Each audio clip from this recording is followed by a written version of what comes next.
నెల్లూరు నగరంలో ఆదివారం రాత్రి కురిసిన కొద్దిపాటి వర్షానికి విద్యుత్ వ్యవస్థ పూర్తిగా కుప్పకూలిపోవడంపై నగర ప్రజలు మరియు సామాజిక మాధ్యమాల వేదికగా తీవ్ర ఆగ్రహం వ్యక్తమవుతోంది. ముఖ్యంగా వేదాయపాలెం, అయ్యప్పగుడి, మాగుంట లేఅవుట్, రామలింగాపురం వంటి ప్రధాన ప్రాంతాలతో పాటు అనేక ప్రాంతాల్లో గంటల తరబడి పవర్ కట్ ఉండటంతో ప్రజలు అంధకారంలో అల్లాడిపోయారు. నెల్లూరు నగరంలో ట్రాన్స్కో పరిపాలన పూర్తిగా విఫలమైందని ప్రజలు మండిపడుతున్నారు.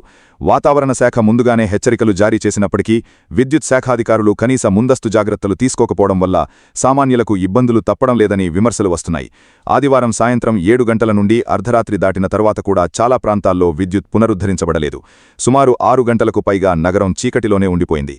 విద్యుత్ నిలిచిపోయిన సమయంలో ఫిర్యాదు చేసేందుకు ఫోన్ చేసినా అధికారులు, సిబ్బంది స్పందించడం లేదని, కనీసం ఫోన్ కూడా లిఫ్ట్ చేయడం లేదని వినియోగదారులు ఆవేదన వ్యక్తం చేస్తున్నారు.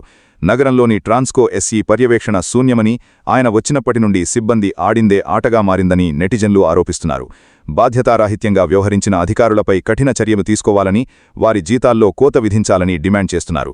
నగరంలో 2 మంత్రులు ఉన్నప్పటికీ అధికారుల తీరులో మార్పు రాకపోవడం దారుణమని ప్రజలు సోషల్ మీడియా వేదికగా విమర్శిస్తున్నారు. మరోవైపు సోమవారం ఉదయం 8:30 గంటలకు డయల్ యోర్ ఎస్సీ కార్యక్రమం జరగనుంది. రాత్రంతా పడ్డ ఇబ్బందుల దృష్ట్యా ఈ కార్యక్రమంలో ఎస్సీకి ప్రజల నుండి నిరసన సెగ తగిలే అవకాశం ఉంది. 2026లో ఉన్నామా లేక 1996లో ఉన్నామా అన్నట్లుగా విద్యుత్ సరఫరా వ్యవస్థ ఉందని ప్రజలు ఎద్దేవా చేస్తున్నారు. వెంటనే ఉన్నతాధికారులు స్పందించి నగరంలో విద్యుత్ వ్యవస్థను చక్కదిద్దాలని, నిర్లక్ష్యంగా వ్యవహరిస్తున్న అధికారులపై విచారణ జరిపి చర్యలు తీసుకోవాలని నెల్లూరు వాసులు కోరుతున్నారు.